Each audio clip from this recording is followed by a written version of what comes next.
Hello, everyone. Welcome to this episode of Hustle, Heart and Innovation with Graham Robertson. Thanks a lot for tuning in and listening.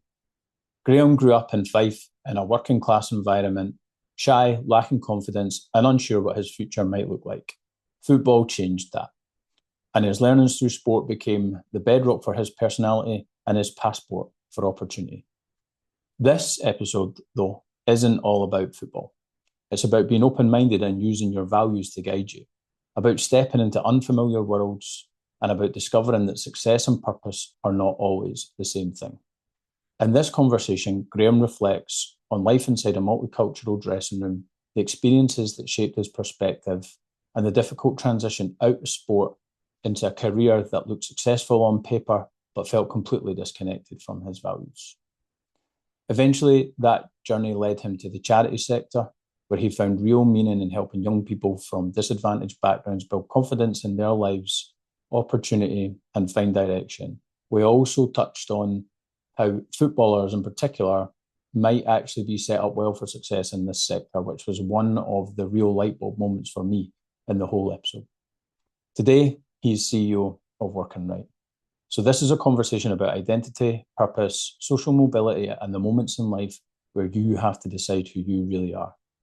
As always, and I'm sure you hear this on all your other favourite podcasts, please remember to subscribe, like, and comment. It really does help get the ability to continue bringing you the best guests across business and sport that we can learn from. And additionally, if you want to support the podcast specifically and buy me a coffee, the link is in the show notes below.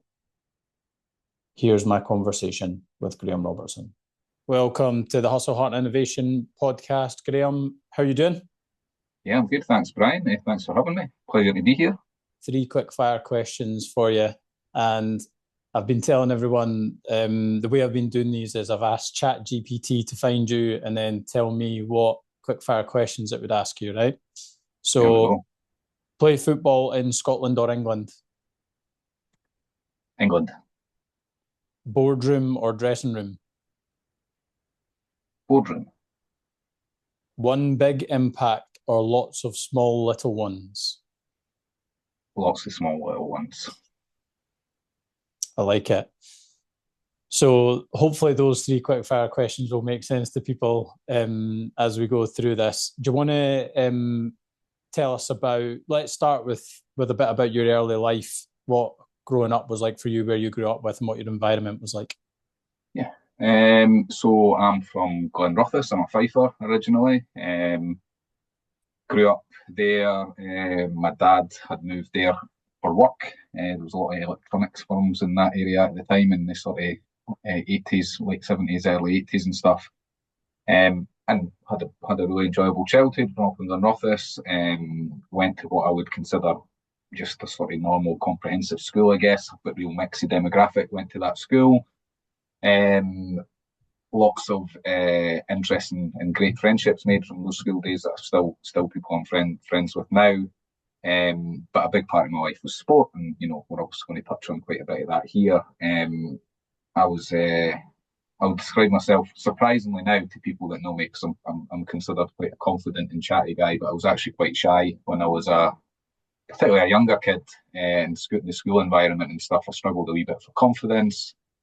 And I probably, unless I was in an environment where I really knew people, I wouldn't have been one of the more outspoken or noisy ones or whatever in class and things like that. But I happened to, I discovered I was quite good at football. I used to just love football. So spent any time I wasn't at school, I was with my big brother playing football, my big brother and my pals playing football. That was what we kind of did. And whether that was out in the street in those days and waiting for cars to go past, or whether it was doing it the pitches or against the garage wall, wherever it was, I would have a football with me and be kicking a football around, and that was kind of where I got a lot of my outlet as a youngster.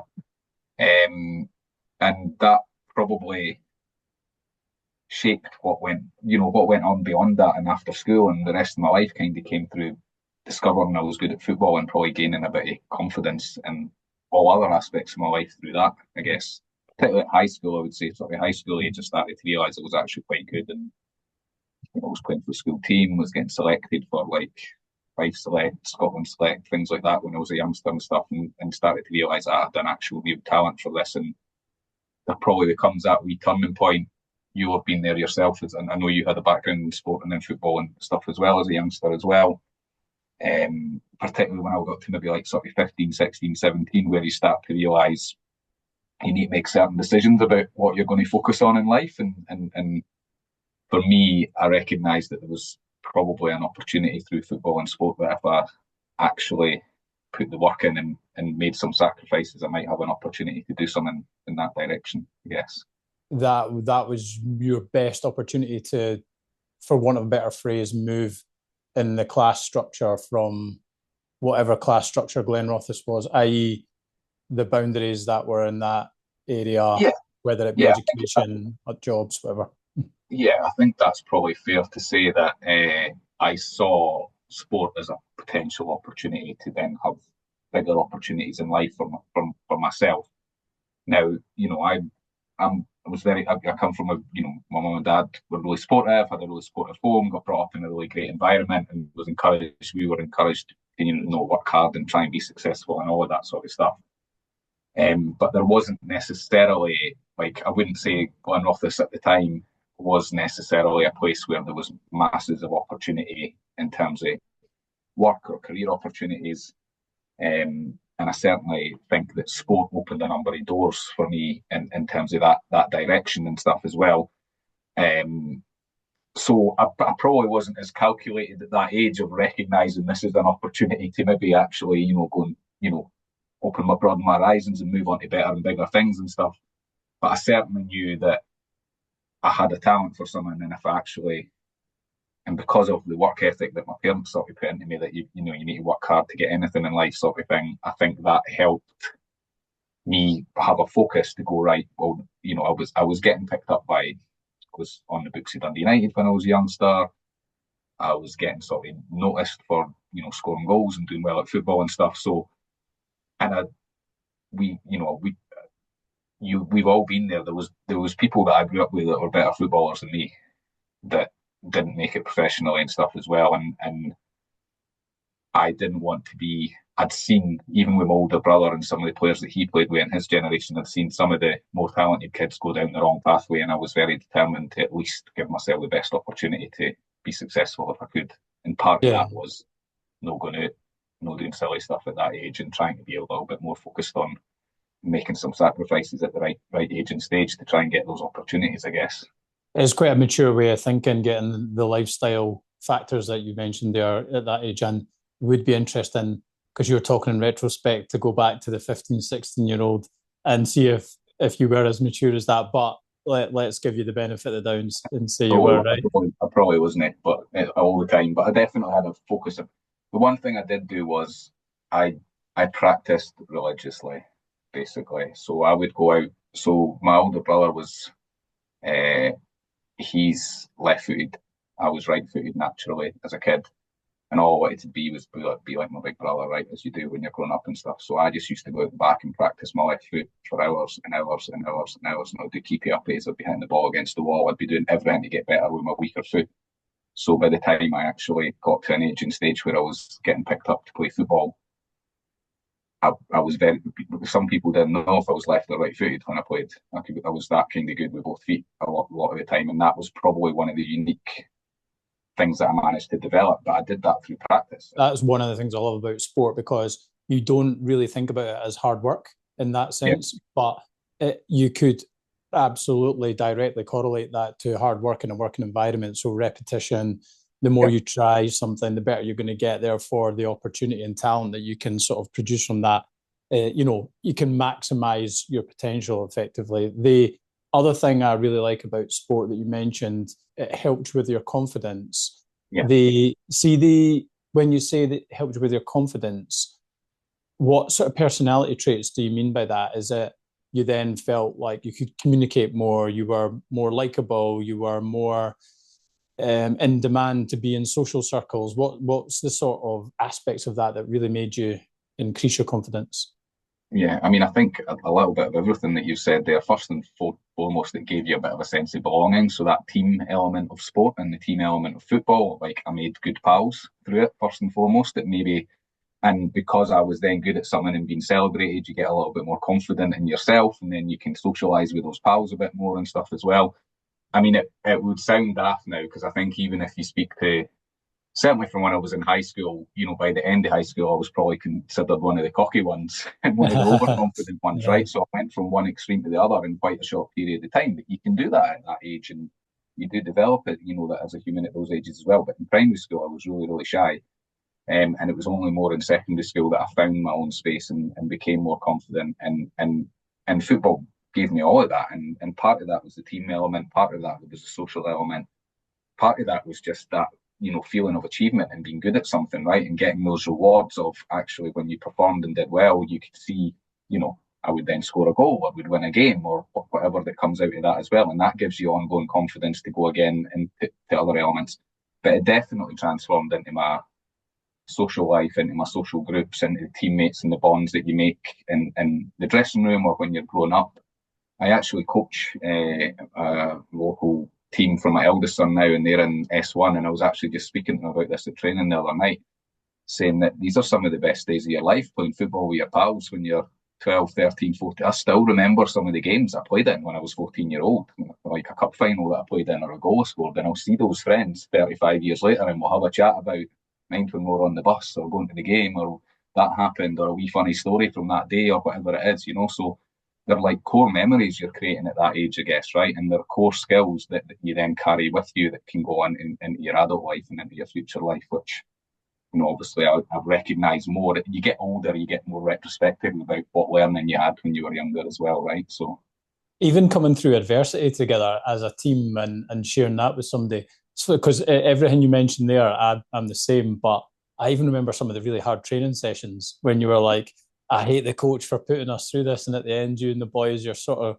you feel like you're absolutely cooked, but you feel like you've achieved something together. And then you might lose a few games, at certain periods. So all those different aspects of overcoming things as well as a sense of belonging. I think that's why it's really, really good to encourage everyone into sport.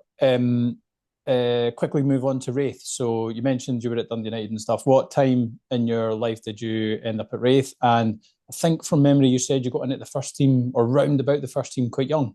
So I'd been on the books at Dundee United as a youngster. Like, I think in those days it was called like an S form or schoolboy forms and stuff. So I'd been with Dundee United, but round about the time I was about to be old enough to leave school. So I did my hires at school before I left, and that was partly down to my mum and dad saying you're not getting to go and play football until you've got someone else to fall back on. So they were quite strict around all of that. But I would have been 17, just turned 17 when I left school at the end of fifth year. And I was offered to sign with Dundee United, but at the time, Jimmy Nicholl had just come in at Wraith Rovers, and they just ended a really successful season where they actually got promoted to the SPL for the first time. Jimmy Nicholl had got in touch through someone that coached my brother's team. Jimmy Nicholl had been training my brother's team, and he spoke to my brother after training and said he was a really good footballer, but his right foot was for standing on, sort of thing, basically, because he was all left-footed. And my brother said, "Oh, you should see my wee brother play. He's got 2 feet like mine." And then they came along and watched me, and it kind of came from there, basically. So it was So your brother scouted you? Oh, absolutely. Brother scouted me for Jimmy Nick, basically, which was quite. I'm always fascinated by how these things come around, and So that's brilliant. That's one of my favourite. Like little sliding door moments, right? Yeah. So it became, as soon as I went in and trained, I did a couple of training sessions with Jimmy Nick at Wraith. I was blown away by not just by him and himself and the way that he was at the time. He was a big personality in that football club at the time, but more so that there was a very obvious, he was playing young boys from local teams in Fife, and so it just seemed like a very obvious path to pick that route rather than Dundee United, which were at the end of the sort of Jim McClain era and had kind of the opposite feel to it, I would say, in terms of that youth and development and coming through and stuff as well at the time. So I picked Wraith. Wraith were going full time for the first time when they went into the Premier League. They took on their first set of what were called YTS apprentices at the time, and I was in that batch. So there was 5 or 6 years that were the first ever sort of full time apprentices at Wraith. We were playing in what was the Premier Reserve League at the time. So for example, if Wraith were playing Hearts at Tynecastle, we'd be playing the reserve game at Starks Park against Hearts at the same time at 3:00 in the afternoon. So the way they used to work it at the time, Jimmy Nicholl would always have 1 or 2 of the young lads would go with the first team, and sometimes you'd be stripped and on the bench, but at the time they only had 3 subs. It was 2 subs and a goalie. So sometimes you'd be the 16th man carrying the kit. And if someone got injured, you got put on the bench, but you got to experience being around the first team.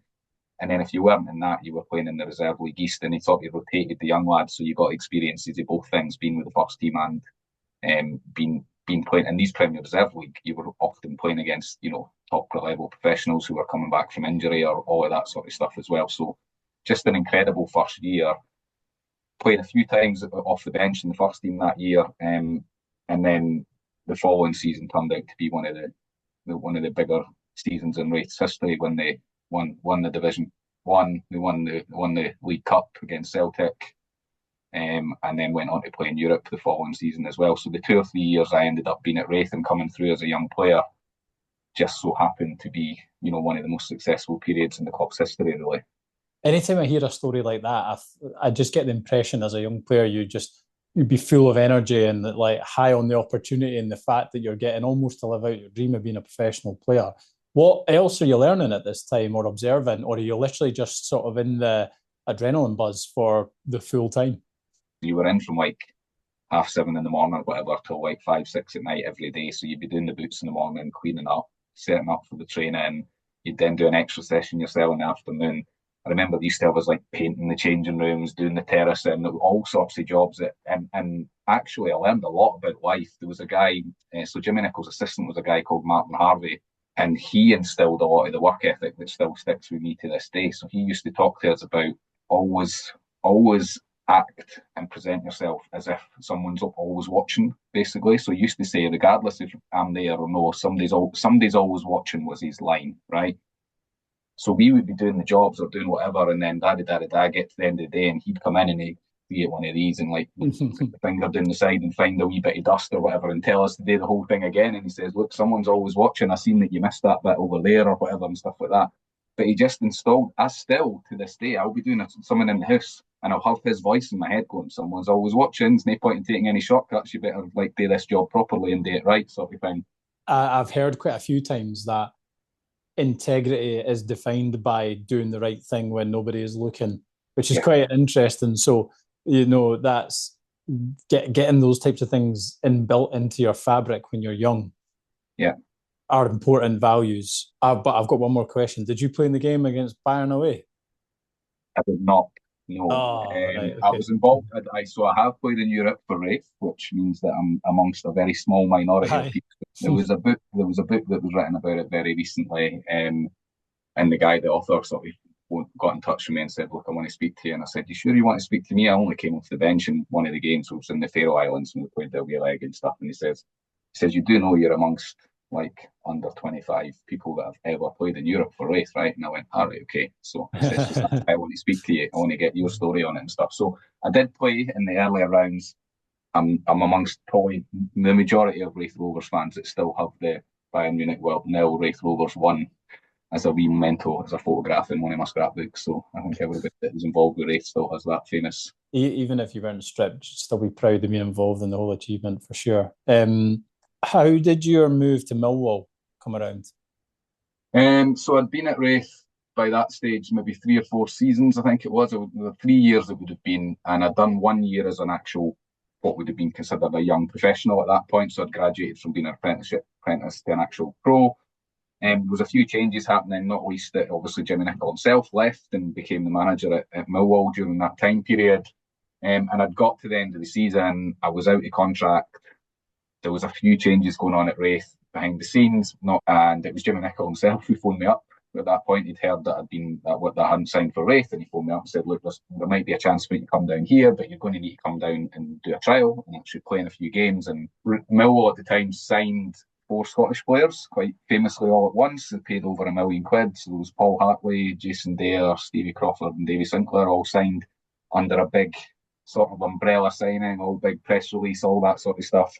And meanwhile, in the background, poor little me was just going down and having to go on trial and see if I could get signed or no or whatever. Jimmy Nick came to me and basically said, "Look, the chairman's going to be there, the board are going to be there. We're playing." It was a Millwall 11, so it was a friendly game, right? But it was half the first team, half reserve sort of thing, playing in this game against Aldershot away. And we won 5-0 and I scored a hat-trick. And I was coming off the pitch. He subbed me off with about 20 minutes to go. And he said, fair to say we'll probably be seeing you in the boardroom tomorrow for a chat. And I was just like, happy days. So I kind of knew then. I didn't have a football agent.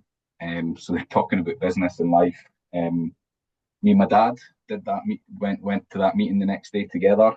And I always remember sitting the night before with my dad, and he basically just said, just leave any negotiations to me. But the main thing is we didn't take the first thing they offer us and all that sort of stuff. So I'm like, fine. And we'd written down just sort of, lowest thing, medium offer, highest offer we would take and all of that sort of stuff. So we go in and sit down, and they offered us higher than our highest thing that we put down straight off the bat, right? Right. And my dad just turns to me and goes, "That sounds pretty good, right?" And I was just like, I kicked him under the table, and then Jimmy Nick saw me kicking him under the table, and then like the chairman and Jimmy Nick laughed and stuff. And I said, "I thought we were going to negotiate like that," and then it ended up being me that spoke up and did a wee bit of backing. Anyway, we'll not get into all the ins and outs, but it was just quite a wee funny moment where we were just like, "Aye, that'll do. That sounds good." But it showed a bit of the disparity, I guess. Talk about Scottish football and English football at that time.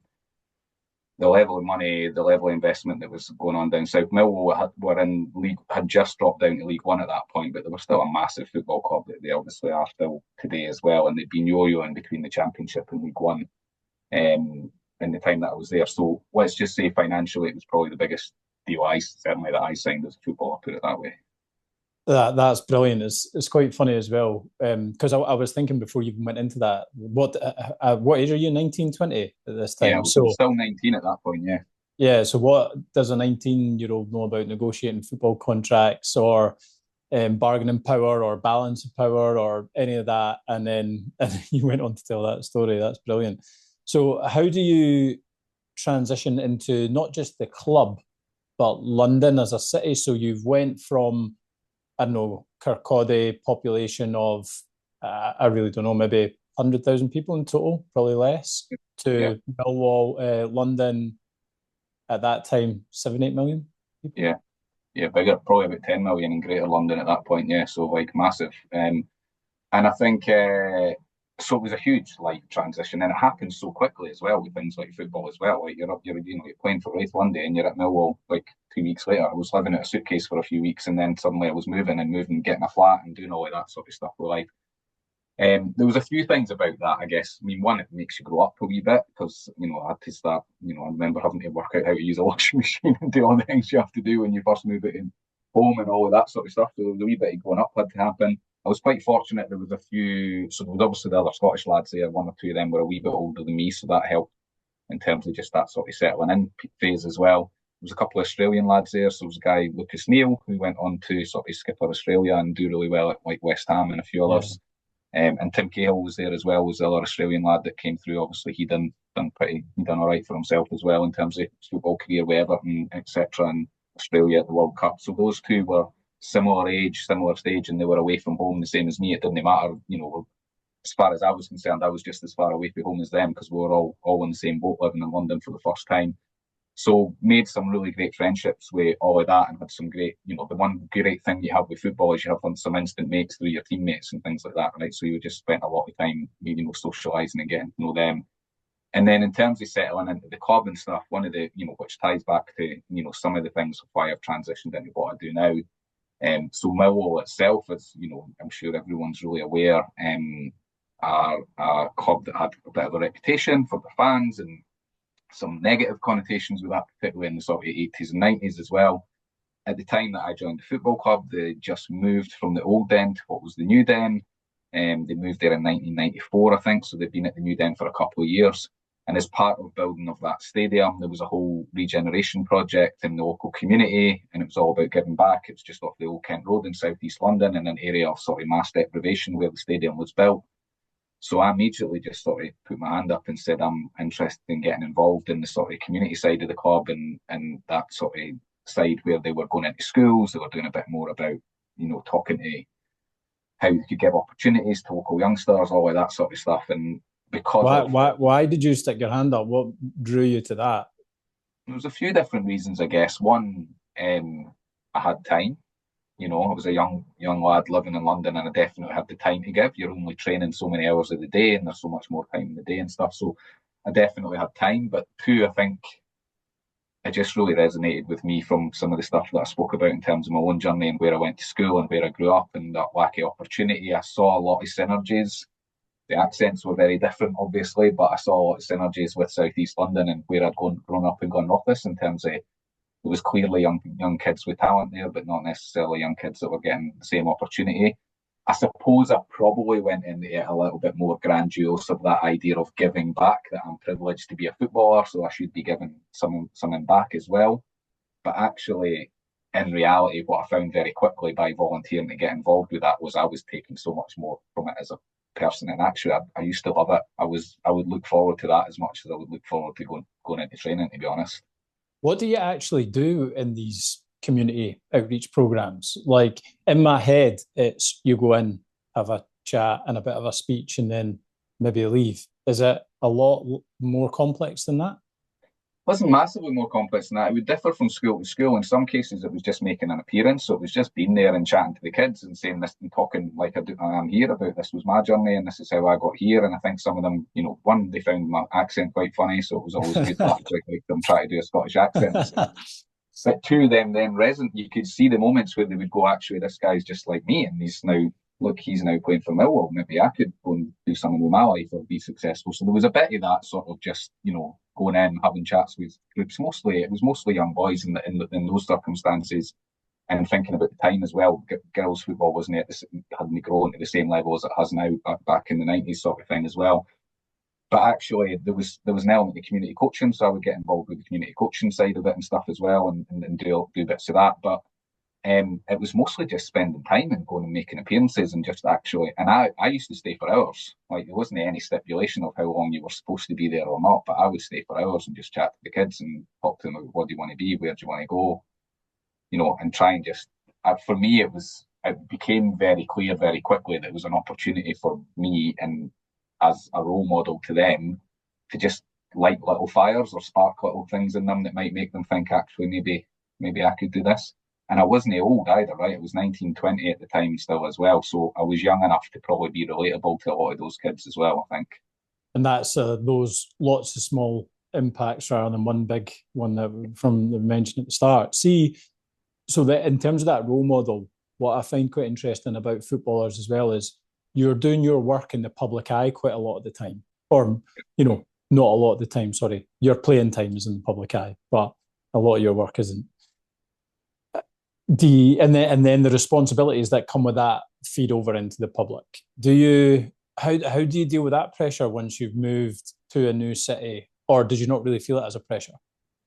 I mean, you definitely did. I think there wasn't too many places you could go without someone mentioning Millwall or recognising you from Millwall, especially, as I said, I socialised quite a bit with Tim Cahill and Lucas Neal, and they were breaking in and doing more stuff than me at that time in the first team and stuff, and I was out with them all the time. So it was often difficult to avoid any sort of public attention, even when you were just out and about. In fact, a lot of the time, when we could get away with it, we would pretend we weren't footballers. So you've got all these people that go about pretending they are footballers when they were out and about socialising. We spent most of our life putting it down and pretending we weren't and just try to be. So what does that pressure feel like though? Is it just like tiring, or is it stressful, or is it a demand?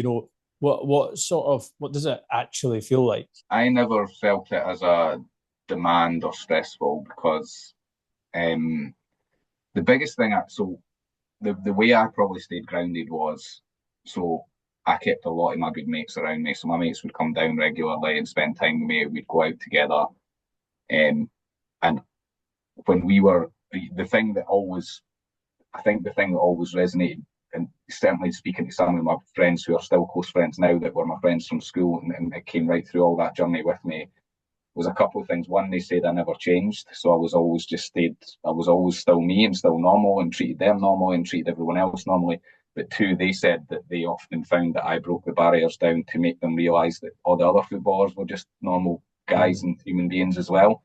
Because sometimes this whole idea of idolising and putting footballers on a pedestal and seeing them as heroes, and particularly, some of the bigger clubs and things like that as well, when you break it down, they're just someone that happened to be good at football and good at sport. Now, in some cases, that can go the wrong way. We've seen examples of where people's egos take over and maybe money becomes too much of a driver for them and stuff. But in the majority of cases, most of the guys that I played football were just normal, good guys that happened to be good at sport, right? And most of them just wanted to have a normal life and, muck about with their pals, go and do other stuff in their spare time, have relationships, have families, all the stuff that we all aspire to in life, right?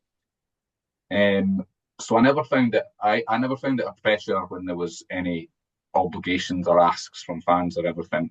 And I think part of that is I am quite a social person. I know I talked about being shy as a kid, but I am quite a social person. So I'm curious by nature. So I quite like meeting people for the first time or getting to know people. So I was always quite comfortable in that space. I'm probably glad, and well, I'm definitely glad that we didn't have mobile phones back in those days, because I think the need to be two sides of that. One, they need to be slightly more guarded in yourself and your behaviours, and maybe just having a laugh or chatting to somebody or whatever, you'd be a little bit more guarded in case somebody gets a camera out in your face at any given point. And two, I'm glad I never had to do a zillion selfies, which I'm sure they all get sick and fed up of these days, was that's all you ever see, right? Footballers having to do selfies with fans. The one thing I've never spoken to you about actually. So you mentioned the lads from Australia, New Zealand, the diverse nature of the changing room, not being from. I know you went down with a handful of other Scottish lads, but that it does sound like quite a multicultural mix. Yeah. Did you notice that and learn from that? Yeah, and I loved that.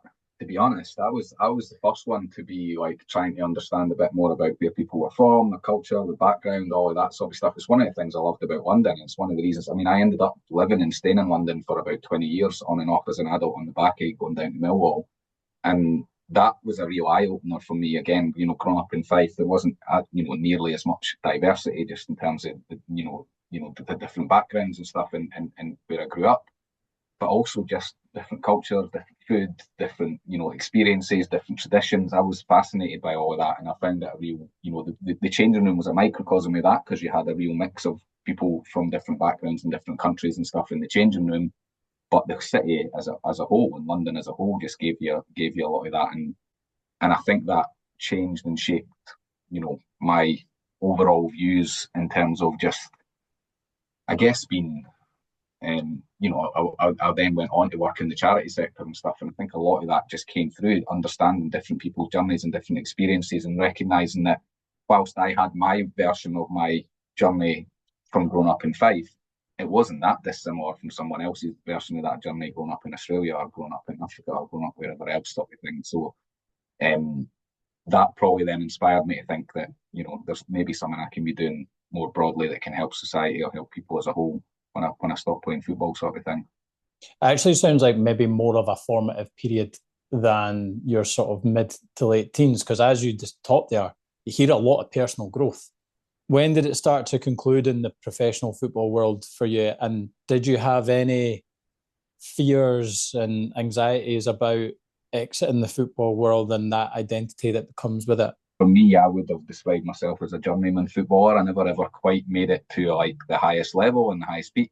And there was loads to love about that, right? Because I got to be a footballer and live the lifestyle without ever being famous and have to deal with some of the other demands that go with all of that other side of it as well. So there was lots of positives about that.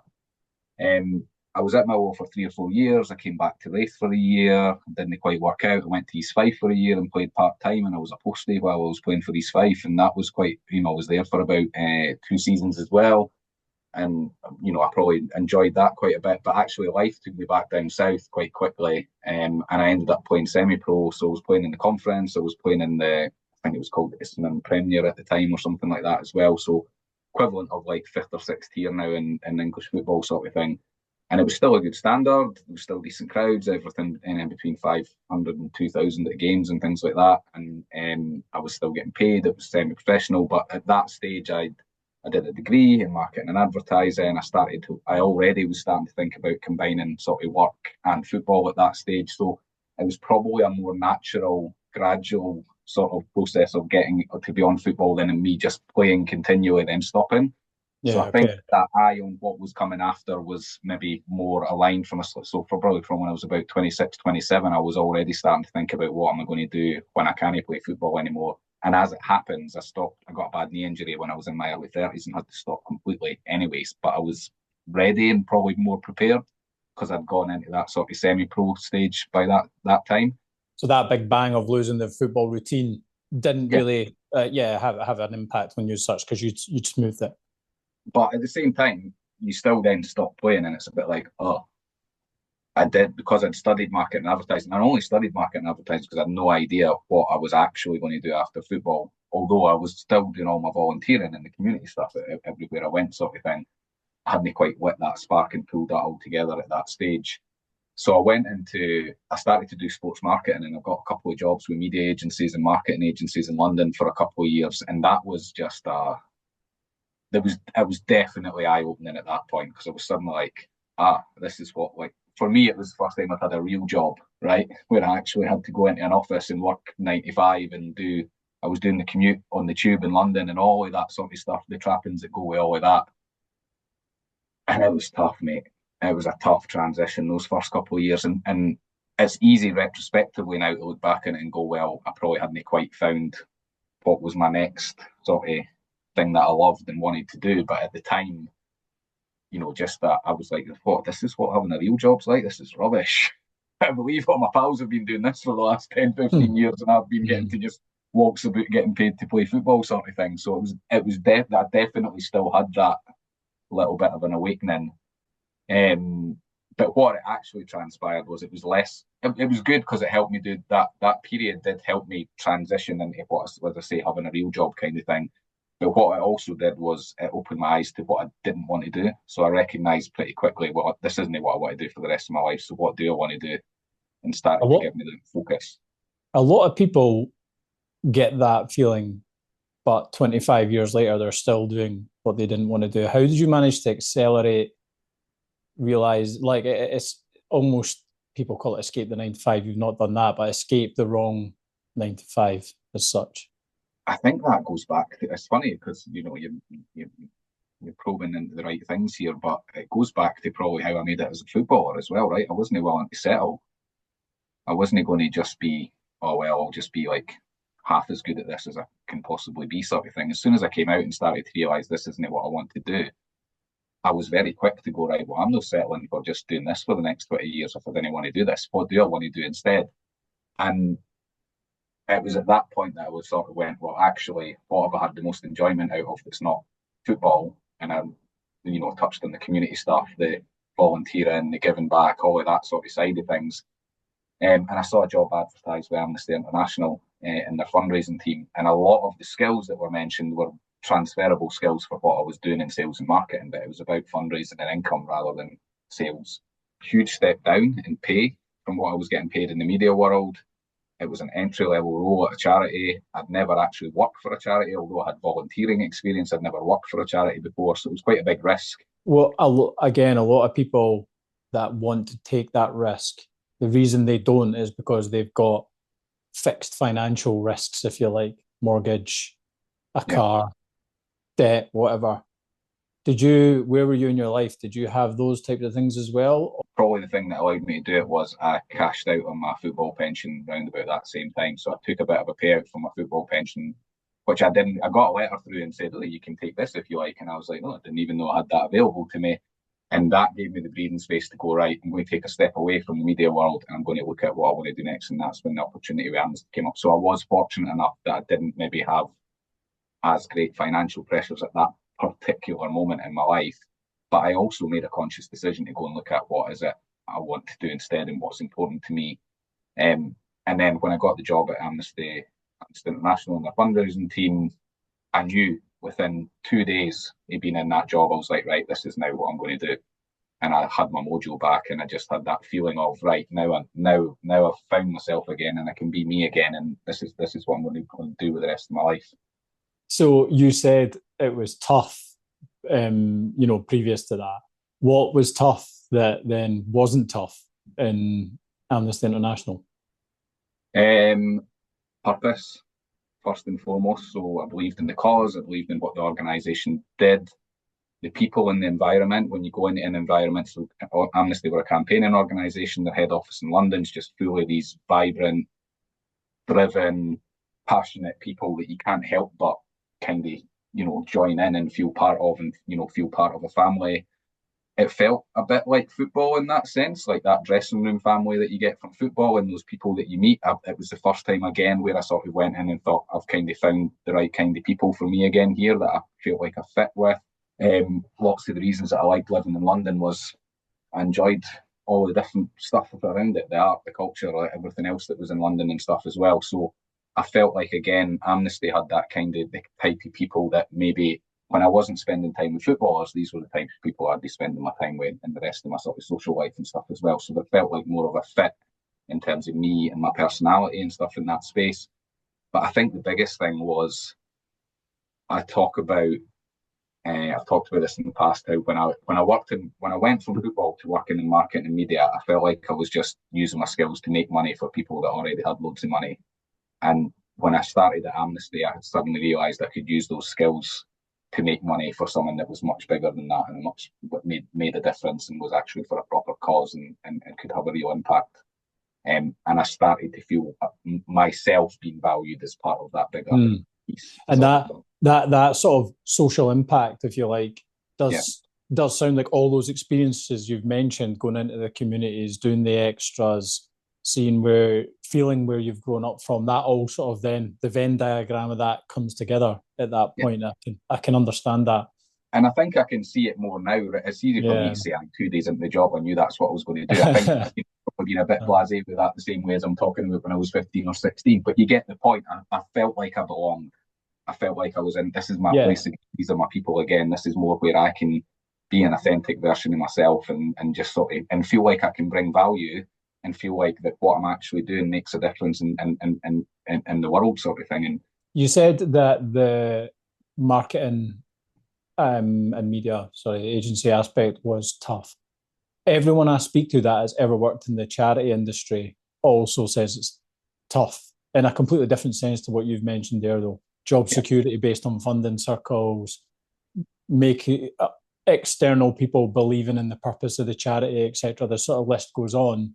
Well, look, I mean, actually, I haven't really thought about this before, but now that you say it, that uncertainty is there always in football, right? You're always like, don't know when your next contract is. You're always playing for your place. You're always trying to impress somebody.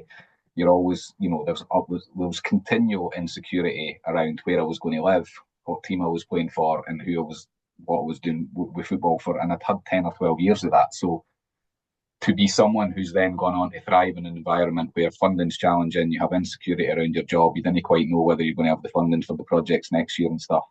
I've never really put those two and two together until you see it now. But it's in your DNA almost. There's a clear DNA where I was able to deal with that and cope with that because I was used to dealing with that and coping with that. It doesn't feel alien to me to cope with that. That level of insecurity around whether your job will be okay in 12 months' time and all of that sort of stuff. So there's probably an element of that I've never really equated before. So I've always felt okay in that sort of environment. But I think more importantly, what I've really enjoyed in the sort of 15 years or so I've had in the sector is that I've been involved in fundraising and income and essentially business development for charities. I'm obviously now a chief exec, and I knew that I was bringing skills that were helping the charity, but I was also finding that I was being valued for what I was delivering and what I was doing as well in that role. And as someone, again, who's been in sport, if you've got goals and you can achieve and you can continue to feel like you're delivering and achieving and hitting targets and stuff, that's going to be a really useful environment for you to be in terms of an ongoing career, I guess. When I was doing the research for this and drafting it, and I've really put that together either, that those two industries, they will have parallels that if you can excel in one, you can probably excel in the other as long as you've got the right attitude. Hi everyone, we've just come through my favourite moment and biggest takeaway in this episode as a whole. Learning that the uncertainty footballers live with throughout their profession might be directly transferable into the charity sector. I've reflected on quite a lot and taken quite a lot out of. Over the weekend, I've been thinking about what are the consistents in my career, profession, and values that would allow me to make a change and be more mobile if I would like it. I encourage you to do the same at this point in time of this episode. Think about what would allow you to have mobility if you wanted it, what transferable skills and what consistent components you recognise in your career, your networks, or anything else that you do with your life. Also, if you do want to support the podcast because you are getting tangible benefit from this episode, please remember to like, subscribe, or buy me a coffee at the description in the show notes below. Thanks, and back to the conversation with Graham. Let's actually jump into where you are just now. You said you did 10 to 15 years, or you've been in the sector for 10 to 15 years. What's your role now? What's the charity, and how did that come about? Yeah, so I progressed. So I was at Amnesty for a few years. I worked for Plan International in London and their fundraising team. I then worked for an organisation called Project Scotland, and more recently an organisation called Volunteer Matters. And during that time, I was always involved in business development or income or the fundraising side of the charity, but I was getting more senior in my role. So by the end of that journey, I was in the senior leadership team for a national charity, Volunteer Matters. And then 2 years ago, I was kind of getting to the point where, I felt like I'd gone as far as I could in the organisation that I was at and was looking at new opportunities. And the chance to become chief exec of Working Right, which are the charity that I'm involved with now, came along. And there were loads of different reasons that this opportunity was the right opportunity at the right time for me. And it ties back to a lot of what we've talked about today. So Working Right is a charity. We support young people who are from less advantaged demographics to get into the world of work, and that involves us. We have a school age program, so we work with kids in school from age S4, from age about 15, and that's about early intervention. And for kids who, for whatever reason, school isn't working for them, we offer them an alternative to start looking at some pre-employability skills and maybe what they might want to do once they finish up at school. Once they're 16, we've got a work placement program that we offer to the young people, which gets them some hands-on experience in the world of work. And then if they progress into the world of work, we've then got a mentoring program that helps them, support them for another year. So we can work with young people for anything up to about 3 years. And the whole idea is that it's building on everything that I've talked about in terms of my own journey, in terms of giving opportunities to kids that maybe otherwise wouldn't have got them, and might otherwise have been left behind and not given those chances. So the ethos of what Working Right's all about, you can see why the purpose and what it's all about really resonated with me as an organisation. The timing of me joining Working Right 2 years ago, they were looking at how they could grow a bit and how they could get more financial sustainability around the organisation. So a lot of the skills that I have in terms of fundraising, income, driving that sort of side of things for an organisation, was a really good fit there in terms of that synergy as well. And I guess that wider leadership piece, I think I had, as I'm sure anybody that you've spoken to on this that's got a background in sport, there's loads of great stuff you learn around leadership from different managers or different people that have been involved in football with, that I've taken into the world of work. So I guess those three things align in the purpose of the charity, what I could bring to that space and what the charity needed, and the fact that I was probably ready to step up into that broader sort of chief exec leadership role, all just kind of aligned at the same time. And so far I've loved it. I've been having a great time the last couple of years at Working Right, and we're going through a really successful period of growth actually, which is great. Yeah, that's brilliant. It does sound sort of like quite a good mentoring pathway as well, even though that's not exactly how you framed it. And then you went on to talk about, becoming a leader yourself via these mechanisms through sport, scene observations. Have you used mentors throughout your career? Yeah, so I have had my own mentors, certainly at different stages, particularly sort of in my leadership journey at different stages of my leadership journey in the charity sector. So I've had people that I've either formally or informally. So I've had some formal mentoring relationships, which I've found really useful. I think just always that person that's maybe a few years ahead of you on a similar journey can just give you little insights and little prods and little probes that are really helpful. But I've also been someone who's actively, particularly, I've been back in Scotland now for about 10 years, and again, in roles in the sector during that time. I've kind of proactively tried to grow my own network in Scotland and with other leaders, not just in the charity sector, but actually leaders in business and leaders in other sectors as well, because I think it's really important to have that sort of peer network that you can go to and just get advice. You might think about an idea, and almost certainly somebody's tried it before or had success, or maybe got a few thoughts or a wee tweaks on how you can do things and stuff as well. So I've I've always been the type who's tried to pick the good bits out of other people and their ideas, and then just take the best bits of that, and then try and take my own sort of spin on it and lead in that kind of way, I guess. That really hits home with have you heard of Ray Dalio, the economist? So Right. he's got this principle of if you can get as many meaningful relationships with peers and mentors, you'll fail quicker, which means you'll achieve quicker. When you're working with some of the younger or seeing the work with some of the younger kids, do you see some of these patterns of a lack of networks causing any barriers to the next stage of their life?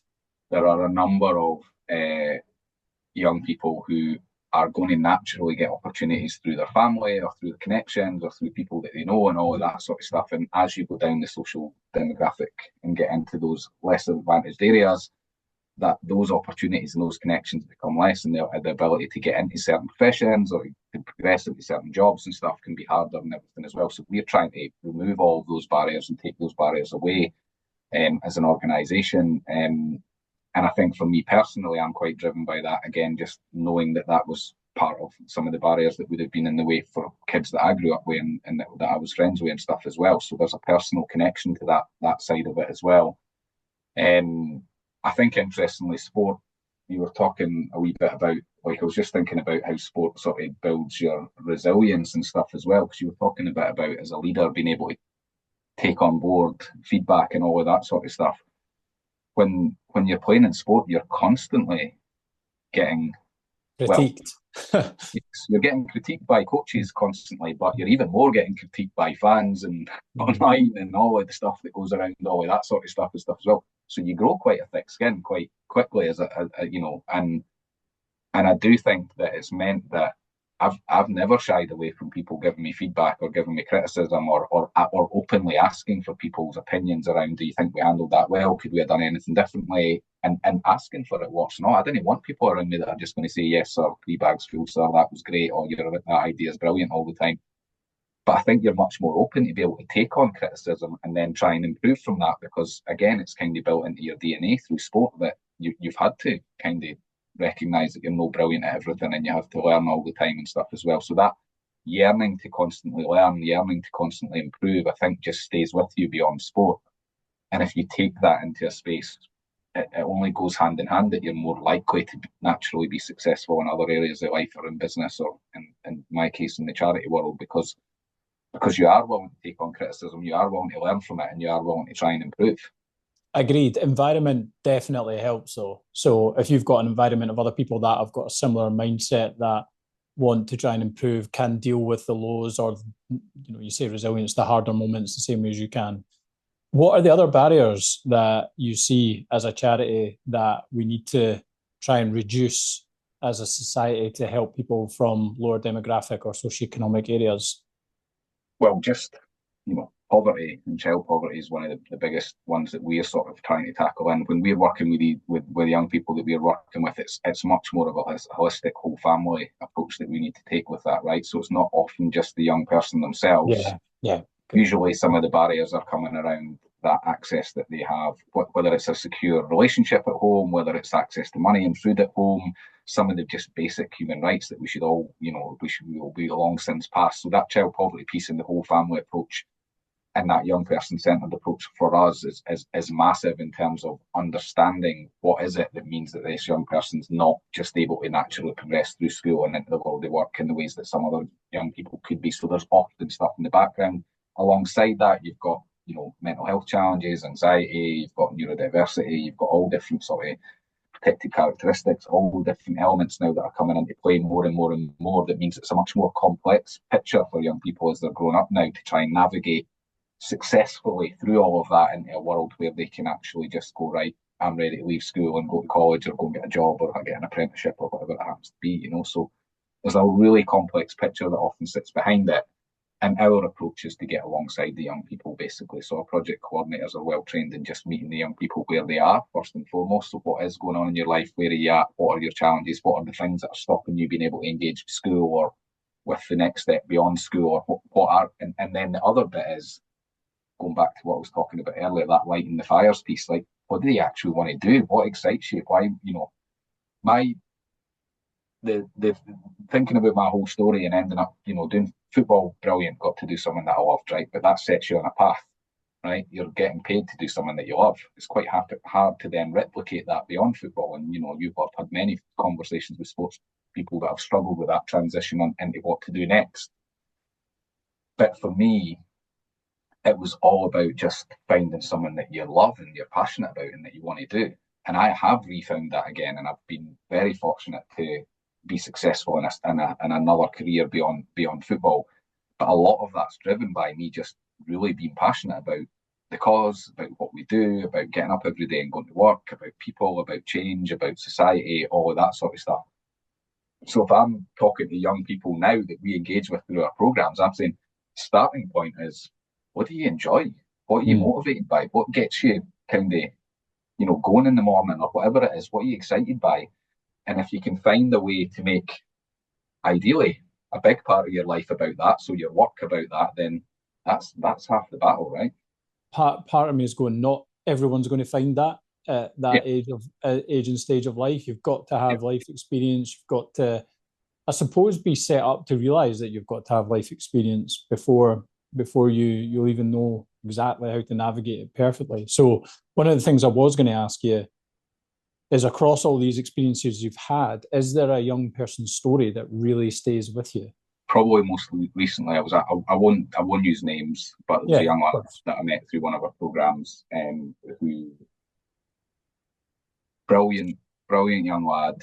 He was in our school age program, but I knew he was trouble, right? Even like just shaking his hand, and he had a wee glint in his eye, a wee bit of cheek when he was talking to me and stuff, and I thought, this boy could go either way, right? And I saw him a couple of hours after I'd seen him in one of our group meetings, hood up, balaclava on, doing it with thanks, basically, causing a bit of bother and stuff.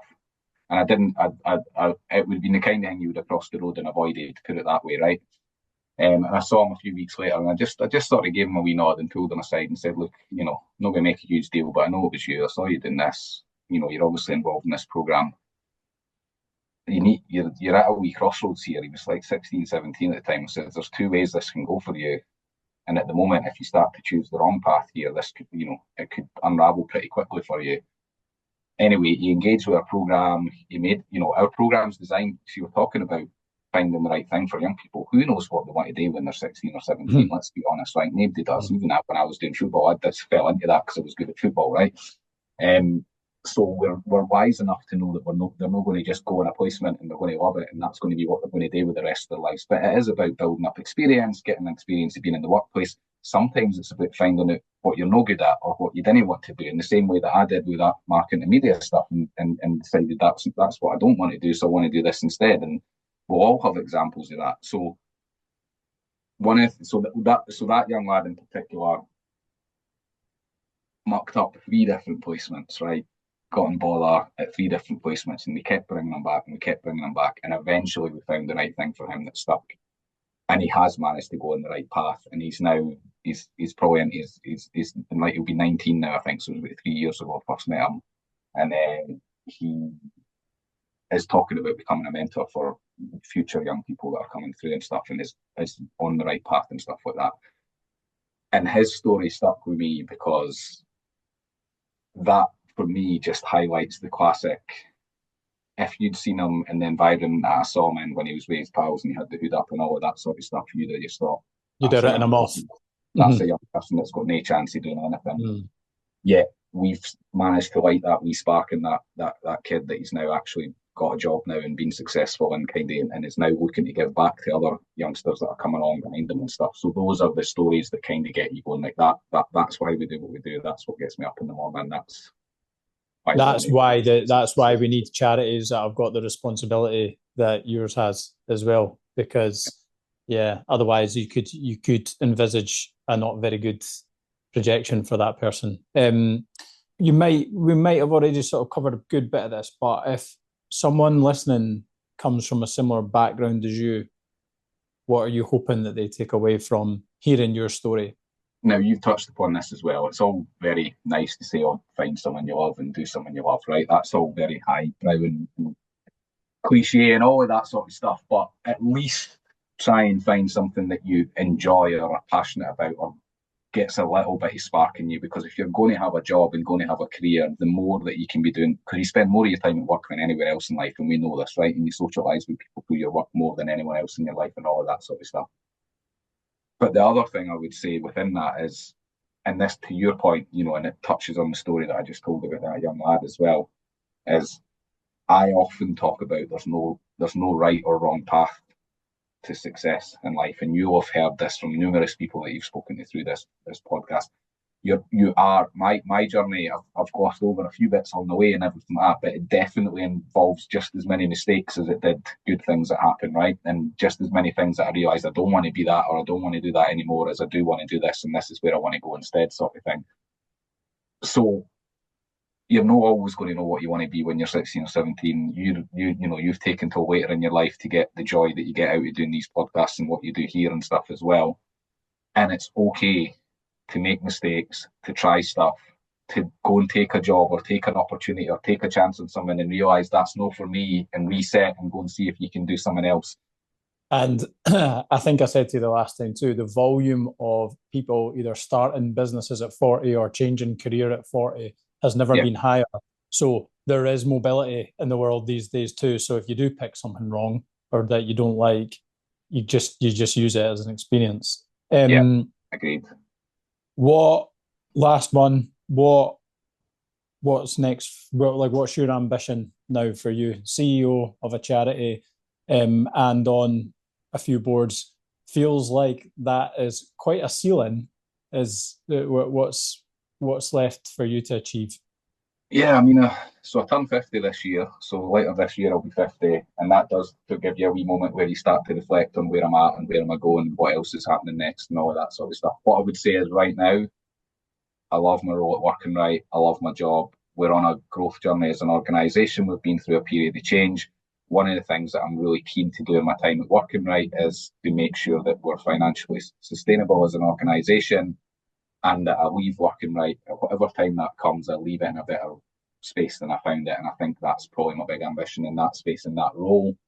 I'm a trustee with Big Hearts, as you touched upon as well. I coach with my son's football team as well. So I've got quite a few different hats on. Two of those bits are volunteering as well. So my life's not short. I've got 3 kids. I'm not short of being busy in life right now. I don't know.